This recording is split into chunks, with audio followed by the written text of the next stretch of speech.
그런 모습을 소개해드리면서 성경 전체의 흐름이 누가 왕이냐, 다시 말해서 누구를 섬길 것이냐 하는 문제로 씨름하는 내용이다 하는 것을 소개해드린 바 있습니다.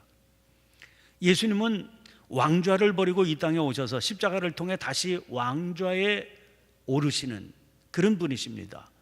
그래서 그 삶을 통해서 하나님이 왕이신, 그러니까 하나님의 왕권을 뚜렷하게 보여주신 분이십니다.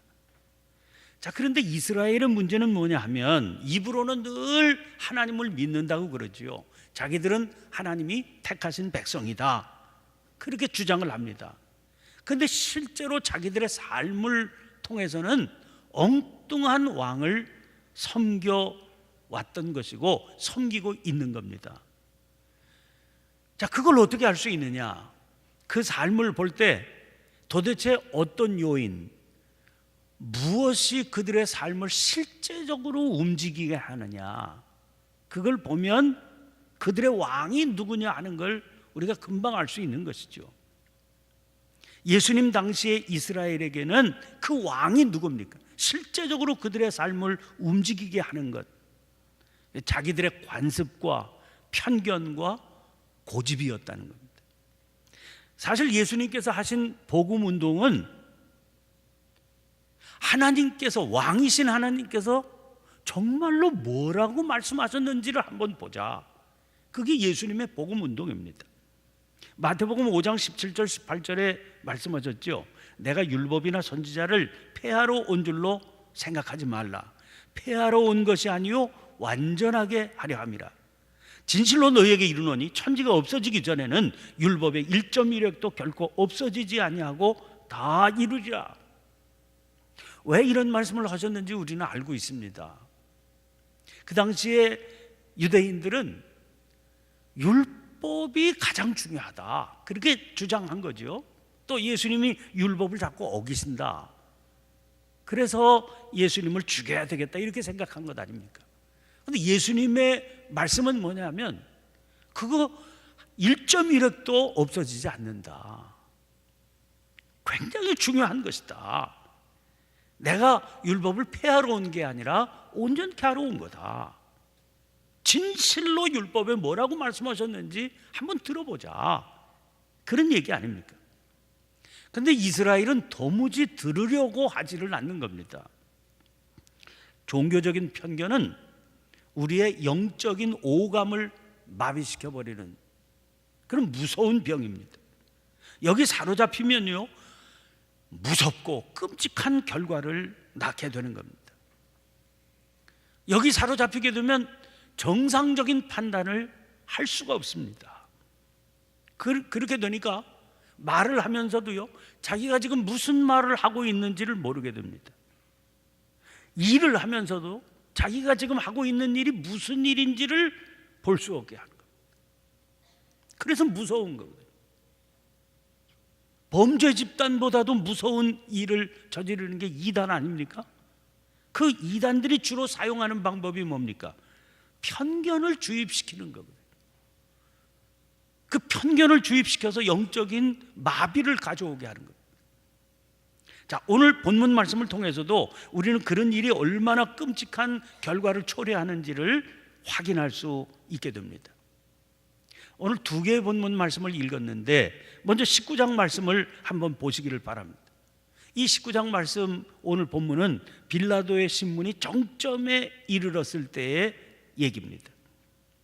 유대인의 그 압력을 이기지 못한 빌라도가 무리들에게 예수님을 내주면서 외칩니다. 14절이죠. 보라, 너희 왕이로다. 빌라도는 왜 이런 말을 했겠어요? 너희 왕이다. 아마 빌라도로서는, 자기로서는 이해할 수도 없고 도대체 받아들일 수도 없는 주장을 그냥 고집을 피우면서 내세우는 유대인 무리들에게, 자, 이렇게 말하면서 마지막으로 너희들 한번 정상적으로 한번 생각을 해봐라, 객관적으로 생각을 해봐라, 이런 뜻으로 던진 말이 아닌가 싶습니다. 혹은 유대인들이 버리려고 하지 않는 그런 어리석은 자세에, 아니 세상에 저런 어리석은 주장에 내가 굴복할 수밖에 없다니, 이게 자기 스스로 아마 화가 났을지도 모르겠어요. 그래서 그들을 비꼬자고 그래 너희 왕이다 이렇게 말한 것 아닌가 싶습니다. 그러자 즉각 터져나오는 외침이 뭡니까? 없이 하소서, 없이 하소서, 그를 십자가에 못 박게 하소서. 그러니까 다시 빌라도가 묻지 않습니까? 내가 너희 왕을 십자가에 못 박으랴? 거기에 대해서 터져나오는 외침이 얼마나 충격적인 말인지 모릅니다. 가이사 외에는 우리 왕이 없나이다. 가이사 외에는 우리 왕이 없나이다. 여러분, 아마 이 말은 그 앞에 등장하는 자기들의 태도를 정당화시키기 위한 말일 수는 있습니다. 19장 12절에 이랬거든요. 이러함으로 빌라도가 예수를 놓으려고 힘썼으나 유대인들이 소리질러 이르되 이 사람을 놓으면 가이사의 충신이 아니니이다. 무릇 자기를 왕이라 하는 자는 가이사를 반역하는 것이니이다. 빌라도가 어떻게 해서든지 예수님을 놓아주려고 하는 걸 눈치채지 않았습니까? 그러니까 빌라도를 압박하기 위해서 당신 자칭 왕이라고 하는 이 예수를 놔주면 당신은 역적을 놔주는 거다. 그런 사람을 어떻게 충신이라고 얘기할 수 있냐? 우리가 가만두지 않겠다. 이제 이런 발언이지요. 총독으로 있는 사람이 뻔한 이런 반역자를 풀어줘? 그러면 어떻게 그걸 가이사의 충신이라고 할 수 있느냐? 우리들 말 따르지 않으면 이걸 빌미 삼아서 행동을 취하겠다. 우리가 갈 때까지 가보겠다. 일종의 협박을 한 거지요. 아무리 그렇더라도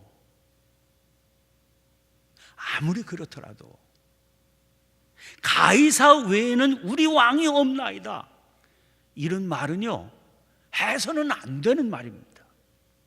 더더구나 이 말이 이스라엘의 종교 지도자인 대제사장들의 입에서 나왔다.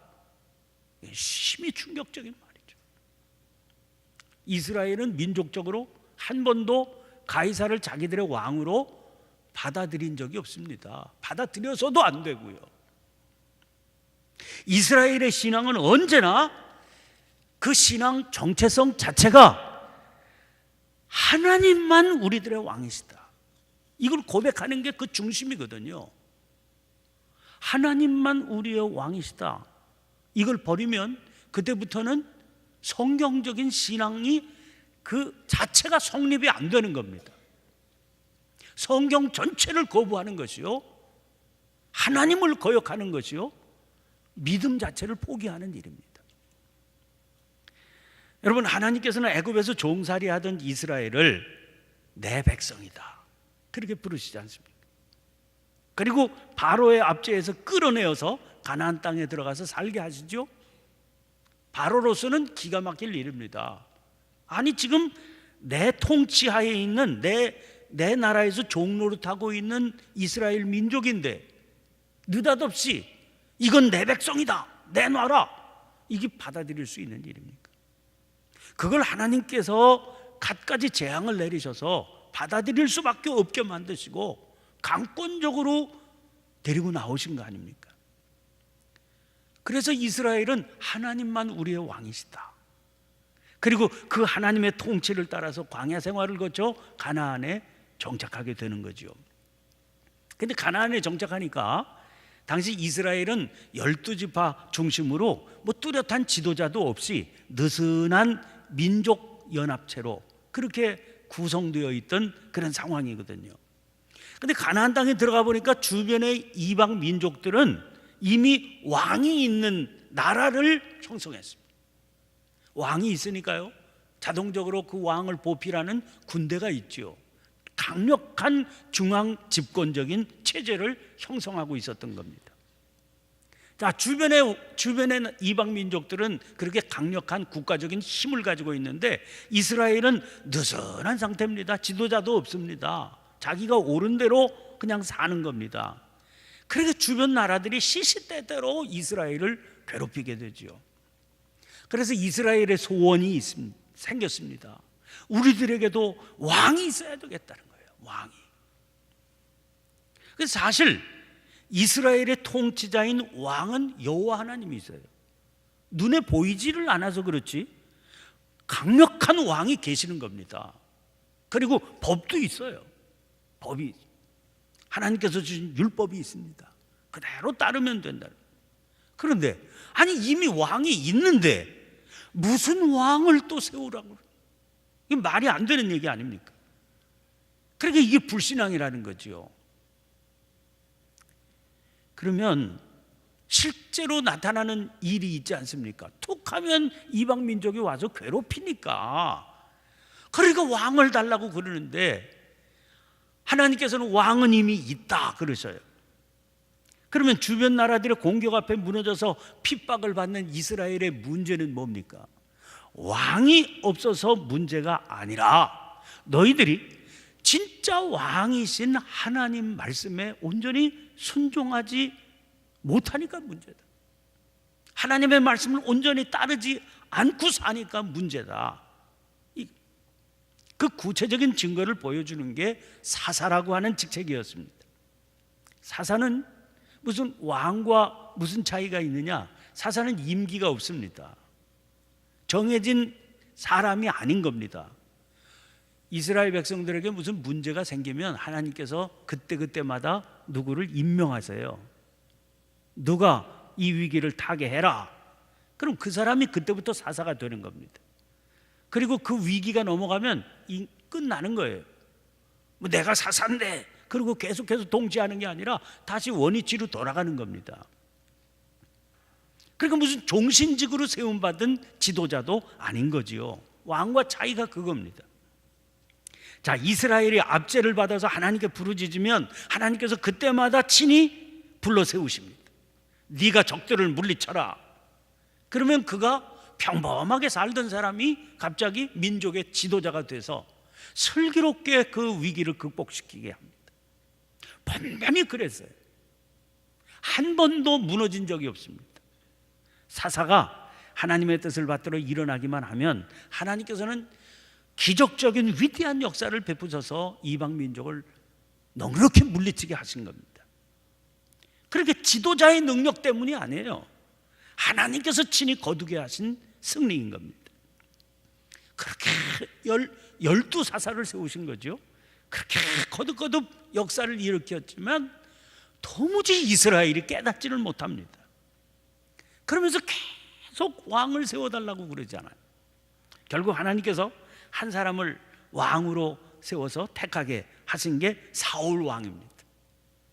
왕으로 세움받으니까 어땠던가요? 금방 실패로 끝나지 않습니까? 사울을 대신해서 하나님께서 친히 그 다음으로 세우신 것이 당신의 마음에 합한 사람이다 말씀하셨던 다윗입니다. 그 이후로 결국 이스라엘이 왕국이 되어서 계속해서 대를 이어서 왕이 세워지게 되는데 모든 왕들에게 요구되는 자세가 있습니다.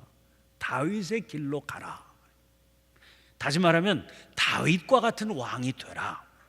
다윗처럼 하나님만을 참 왕으로 모시고 그 뜻에 따라서 하나님의 뜻을 묻고 그 뜻에 따라서 나라를 다스려야 된다 하는 겁니다.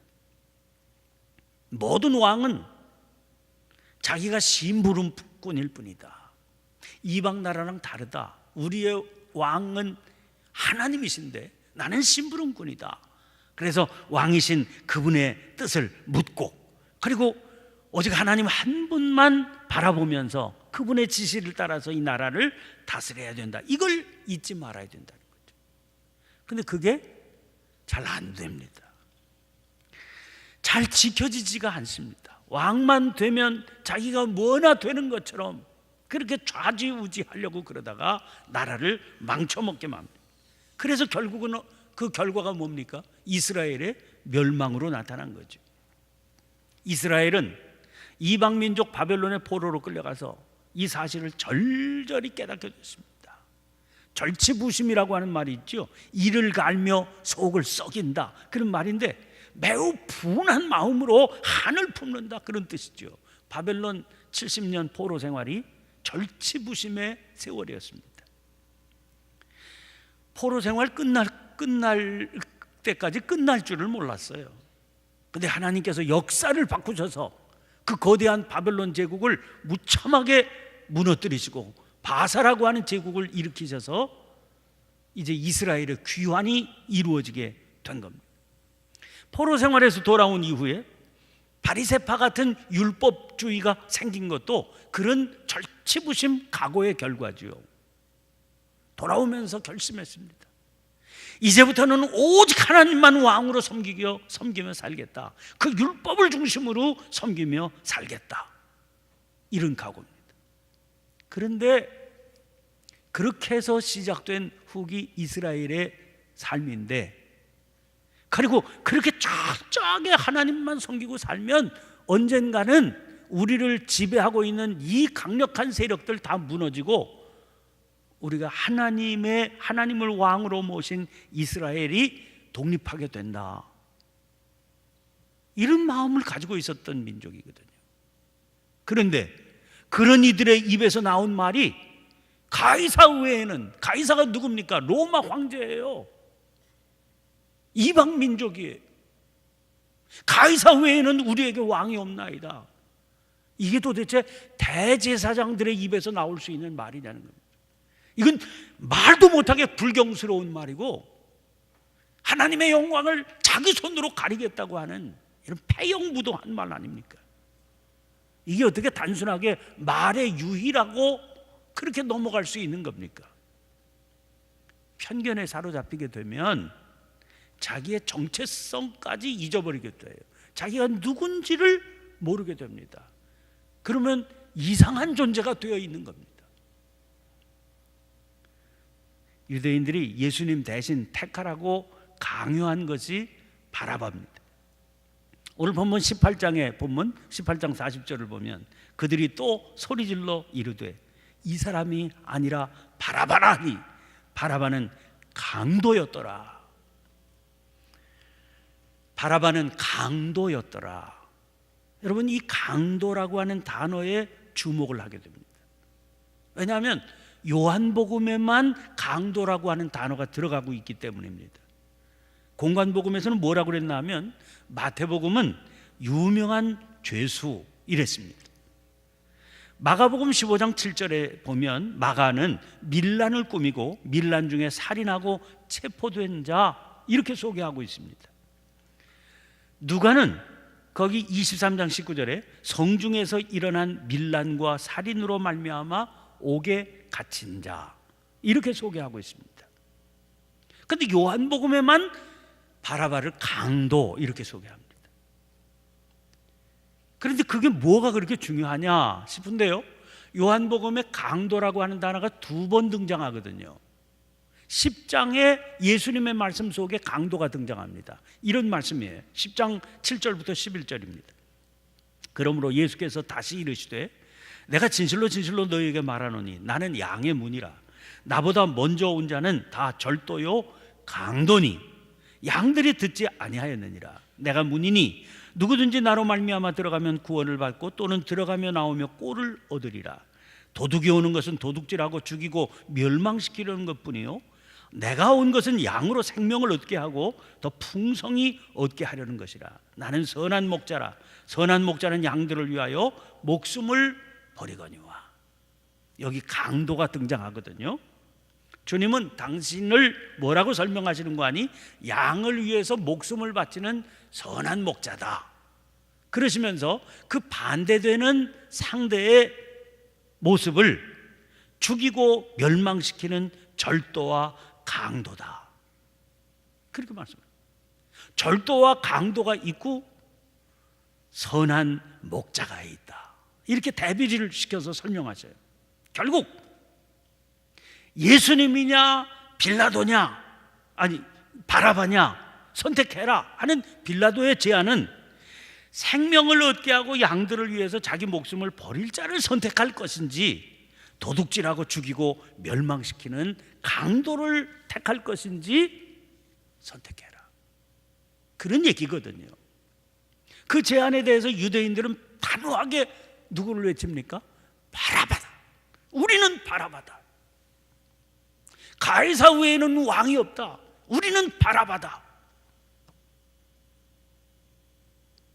그 외침 속에 담겨 있는 말이 뭡니까? 우리는 하나님께서 우리들의 왕이 되시는 것을 거부한다. 가이사 외에는 우리에게 왕이 없다. 우리는 하나님의 양이 아니다. 이렇게 외치는 얘기거든요. 자기들이 지금 말을 하고 있으면서도 무슨 말을 하는지를 모르는 겁니다. 종교적인 독선과 편견은 하늘로 향하는 길을 가로막는 가장 크고 가장 무서운 장애물인 겁니다. 유대인들이 여기 사로잡힌 거예요. 그래서 그들이 그렇게 기다린다고 했던 메시아를 자기들 스스로 십자가에 못 박혀 돌아가시기 위해서 강도를 택한 겁니다. 자, 이 본문을 놓고 하나님의 말씀을 언제든지 그 옛날에 있었던 얘기를 하기 위해서 주시는 말씀이 아니지 않습니까? 너희들은 어떠냐 하는 걸 묻는 말씀이거든요. 그래서 이 유대인들의 모습을 놓고 우리들은 어떤가 하는 것을 묻게 됩니다. 이런 어리석음이 지금 우리에게는 없는가? 어떻게 확인할 수 있겠습니까? 어떻게 점검을 할 수 있겠습니까? 너희 믿음이 온전한지 시험해 봐라. 사도 바울은 그렇게 도전했는데 어떻게 그걸 확인할 수 있겠습니까? 지금 이 순간, 오늘을 살아가는 우리가 순간순간 어떤 길을 가고 있느냐를 바라보면 되는 거죠. 순간순간 우리가 세상의 길 버리고 하나님의 길을 택하고 있는지 그걸 물어봐야 돼요. 정말 말씀의 길을 걷고 있는지, 주님께서 가르쳐 주신 그 길을 걷고 있는지를 생각해 봐요. 이렇게 물으면 과연 누가 자신 있게 나는 그렇다 그렇게 대답할 수 있겠습니까? 그래서 우리가 주님의 자비를 구하게 되는 겁니다. 주님께서 공급해 주시는 용기를 의지해서 순간순간마다 십자가의 길을, 생명의 길을 걸을 수 있는 힘 주시기를 기도해야만 됩니다.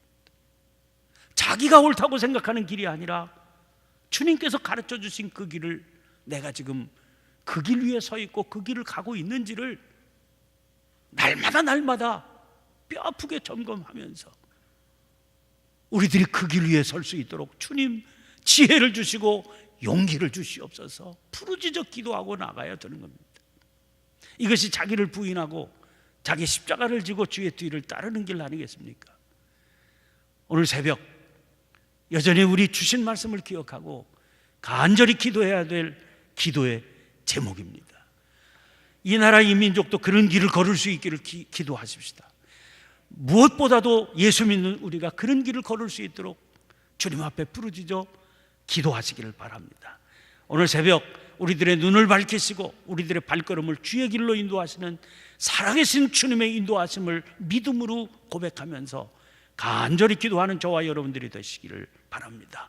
함께 간절히 기도하시고 성령께서 기도하게 하시는 제목을 따라 자유롭게 기도하시고 자유롭게 돌아가시기를 바랍니다. 주여 한번 힘차게 외치고 통성을